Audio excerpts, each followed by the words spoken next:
మనం బ్రహ్మజ్ఞానం ఈ జన్మలో సాధించగలమా పొందగలమా అని ఒకటే గుర్తుపెట్టుకోండి. నువ్వు ప్రయత్నం మొదలెట్టు, ఖచ్చితంగా ఈ జన్మ కాకపోతే మరు జన్మలైనా నువ్వు సాధించగలుగుతావు. నువ్వు ఆ ప్రయత్నమే చేయకపోతే ఎన్ని జన్మలు ఎత్తినా అదే పరిస్థితి ఉంటుంది. ఇది గుర్తుంచుకోండి. దాన్ని వదిలేయడం కాదు, ప్రయత్నం ప్రారంభించాలి. సాధించిన వాళ్ళు ఎంతమంది లేరు, మనం ఎందుకు సాధించలేం? మనకు అద్భుతమైన గురువు దొరికారు కదా. పత్రిక జ్ఞానం పొందాలంటే చెప్పారు స్పష్టంగా, ఆధ్యాత్మిక త్రిరత్నాలు చెప్పారు. సాధన, స్వాధ్యాయం, సాంగత్యమని, సేవ అని కూడా చెప్పారు. అవి చేస్తే ఎందుకు సాధించలేరండి? నేను కానీ అమ్మ కానీ మరి 20 ఏళ్ల నుంచి ఆ పని చేయడం వల్ల సాధించాం, ఇంకా సాధిస్తాం. ఎంతో ఎదిగినా పత్రిక గారు ఇంకా ఎదగాలనే ప్రయత్నించారు. అలాగే ప్రతి ఒక్కళ్ళు, మేమేంటి మీరేంటి, ఓపిక ఉన్నంత వరకు, మనం చేయగలిగినంత వరకు, అవకాశం ఇవ్వబడినంత వరకు, అంటే ఆయుష్ ఉన్నంత వరకు చేయడమే. చేస్తే ఖచ్చితంగా సాధిస్తాం. ఏమో ఈ జన్మలోనే సాధిస్తామేమో, ఎవడు చెప్పగలడు? చేత ఎందుకు సాధించలేను అనే పట్టుదలతో కృషి చేయాలి. యద్భావం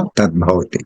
నా వల్ల ఎక్కడ అవుతుంది అంటే అవ్వదు. ఇంకా ఎందుకు కాదు అంటే అయి తీరుతుంది. నాకు ఎన్నున్నాయి అవరోధాలు, ఆటంకాలు, ఎన్ని బాధ్యతలు ఉన్నాయి, ఎలా వీలవుతుందండి అని ఎప్పుడూ అనుకోవద్దు. చెప్తున్నాను నేను, ఎవ్వరికైనా సాధ్యమే, ఎటువంటి వారికైనా సాధ్యమే. స్త్రీ అయినా సాధ్యమే, పురుషుడైనా సాధ్యం. కొంచెం దృష్టి దాని మీద పెట్టాలి.